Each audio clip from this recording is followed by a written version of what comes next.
Good morning student. एक बार फिर आप सभी का अपने यूट्यूब चैनल C4U में स्वागत है।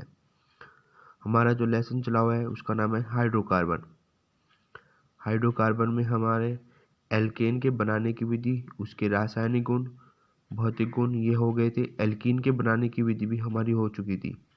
अब हमने जो पढ़ना है वो एल्कीन के सामान्य गुणधर्म, यानी कि सबसे पहले इसमें जो आता है उसका फिजिकल प्रॉपर्टीज़, भौतिक गुण। अब भौतिक गुण क्या होते हैं? जो आपके एल्कीन होती है, यानी कि कार्बन 2 से 4 तक, ब्यूटीन तक में क्या होती है? आपकी गैस होती है। उससे आगे जो पेंटीन से आगे 17 तक का जो एल्कीन है वे सब आपकी क्या होती है? दर होती है। और उससे जैसे आपके कार्बन की संख्या बढ़ती चली जाएंगी वे क्या होते हैं? आपके ठोस होते हैं। पॉइंट नंबर 2, अनुभार बढ़ने के साथ साथ जैसे जैसे कार्बन की संख्या बढ़ती चली जाएगी इनके गलनांक, बॉइलिंग पॉइंट, मेल्टिंग पॉइंट, इनकी क्वथनांक, गलनांक और घनत्व, जो क्वथनांक होता है इसको बॉइलिंग पॉइंट बोलते हैं, गलनांक को मेल्टिंग पॉइंट और घनत्व को डेंसिटी, ये क्या होते हैं? कार्बन की संख्या बढ़ने के साथ साथ बढ़ते चले जाते हैं।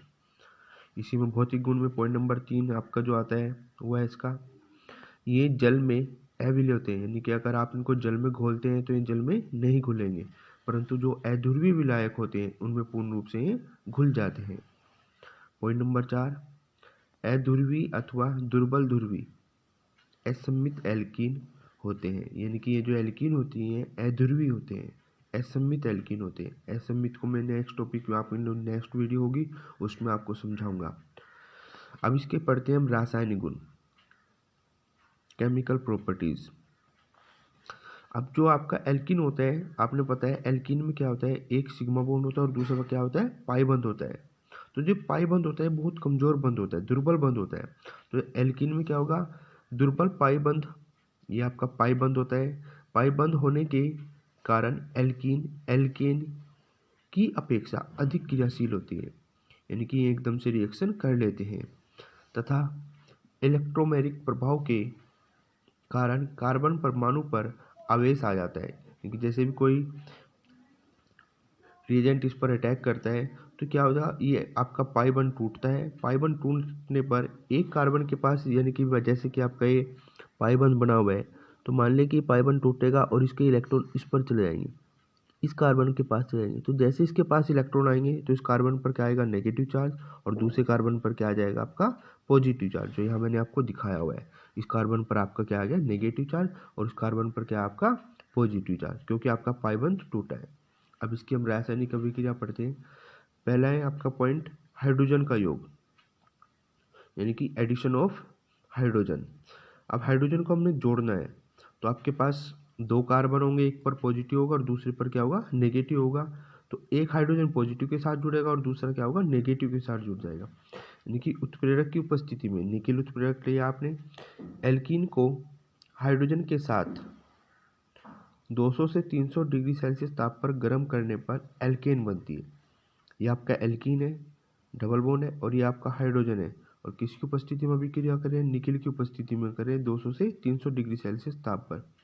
तो जैसे ही आप इसका योग करेंगे तो एक हाइड्रोजन एक कार्बन के साथ और दूसरा हाइड्रोजन दूसरे कार्बन के साथ जुड़ जाएगा, और आपका पाई बॉन्ड टूटने पर ये सब रिएक्शन होती है। दूसरा पॉइंट है आपका हेलोजन का योग। हेलोजन आपने पता है फ्लोरीन, क्लोरीन, ब्रोमीन, आयोडीन, जो वर्ग 17 होते हैं उनका हमने योग करना है, जोड़ना है। तो ये भी सेम ऐसे ही जुड़ेगा आपका। पाई बॉन्ड टूटता है, पाई बॉन्ड टूटने पर एक कार्बन पर नेगेटिव चार्ज और दूसरे पर पॉजिटिव चार्ज, तो एक कार्बन के साथ एक हेलोजन और दूसरे कार्बन के साथ दूसरा हेलोजन आपका जुड़ जाएगा। यहाँ पर आपका ये पाई बॉन्ड टूटा, इस कार्बन पर मान लिया कि नेगेटिव और इस पर क्या है? पॉजिटिव। तो एक हेलोजन आपका इस कार्बन के साथ और दूसरा इस कार्बन के साथ जुड़ जाएगा। ये आपकी रिएक्शन है, डाई हैलाइड बन जाएगा आपका। इसके बाद आपका नेक्स्ट टॉपिक आता है मार्कोनियॉफ का नियम। बहुत इंपॉर्टेंट है, एग्जाम में जरूर आता है और बहुत उपयोग इसका है।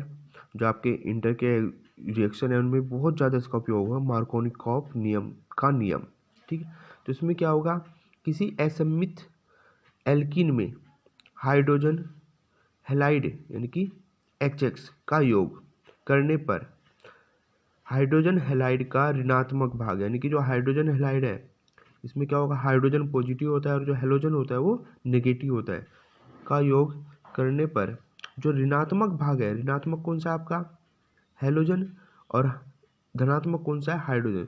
तो जो ऋणात्मक भाग है एक्स है आपका, वो उस युग्म बंधित कार्बन परमाणु से जुड़ता है जिस पर हाइड्रोजन परमाणु की संख्या न्यूनतम होती है, कम होती है। मैं एग्जाम्पल के द्वारा समझाता हूँ। जैसे कि आपका HCl है, H पॉजिटिव है और Cl क्या है, नेगेटिव है। तो ये Cl यहाँ पर आपने देखा, ये कार्बन और इस कार्बन के बीच में आपका पाइबंध है, ये पाइबंध टूटता है तो ये Cl जो ऋणात्मक भाग है उस कार्बन से जुड़ेगा जिस कार्बन के पास कम हाइड्रोजन होंगे। तो इस कार्बन के पास कितने हाइड्रोजन है, एक हाइड्रोजन है, उसके पास कितना हाइड्रोजन है, दो, तो इसके पास कम है। तो जो Cl है जो ऋणात्मक भाग है वो इस कार्बन के साथ जुड़ेगा और हाइड्रोजन आपका इस कार्बन के साथ जुड़ेगा। ये देख सकते हैं, यहाँ पर आपका ऋणात्मक भाग जुड़ा और यहाँ पर आपका धनात्मक भाग। तो जिसका नाम होगा वो क्या होगा, 2-क्लोरोप्रोपेन। ये मार्कोनियोव का नियम है कि जो ऋणात्मक भाग होता है वो उस कार्बन के साथ जुड़ता है जिस कार्बन के पास कम हाइड्रोजन होगा। आपने वे कार्बन देखने जिसके बीच में आपका पाइबंध होगा। ये रिएक्शन इससे अगली है जल का योग। ये भी मार्कोनियोव नियम के अनुसार ही होनी है। ये सांद्र H2SO4 की उपस्थिति में जल का योग करने पर अल्कोहल प्राप्त होते हैं। तो यहाँ भी आपका ये भी जल है, जल का सूत्र होता है H2O, तो ये कैसे टूटता है, H पॉजिटिव OH नेगेटिव में। तो OH नेगेटिव आपका ऋणात्मक भाग हो गया, तो ऋणात्मक भाग उस कार्बन के पास जाएगा जिस कार्बन के पास कम हाइड्रोजन होंगे।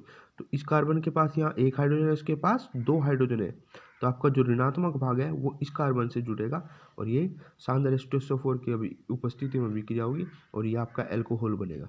और कौन सा एल्कोहल बनेगा, ये द्वितीयक एल्कोहल, सेकेंडरी एल्कोहल बनेगा, क्योंकि जिस कार्बन परमाणु से OH जिस कार्बन परमाणु से जुड़ा है अगर उसके साथ दो एल्किल समूह जुड़े होते हैं तो आपका द्वितीयक एल्कोहल कहलाता है। तो अभी तक ये तो आपने मार्कोनियोव नियम के अनुसार अभिक्रिया पढ़ी। नेक्स्ट जो आपका आता है खेरेस प्रभाव या पेरोक्साइड प्रभाव। ये मार्कोनियोव नियम के विपरीत है। पढ़ते इसके बारे में।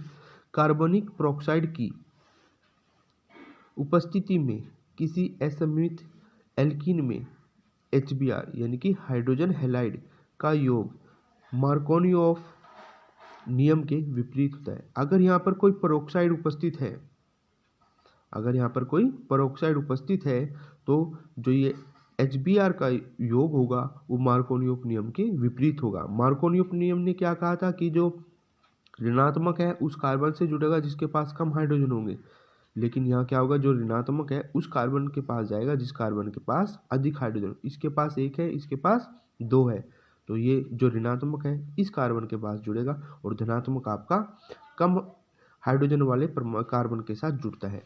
ये देखेगा आपका, ये यहाँ पर दो हाइड्रोजन थे तो ब्रोमीन आपका यहाँ जुड़ा, तो इसका क्या नाम होगा, 1-ब्रोमोप्रोपेन। ये आपकी बहुत इंपॉर्टेंट रिएक्शन है, मार्कोनियोव नियम और पेरोक्साइड प्रभाव।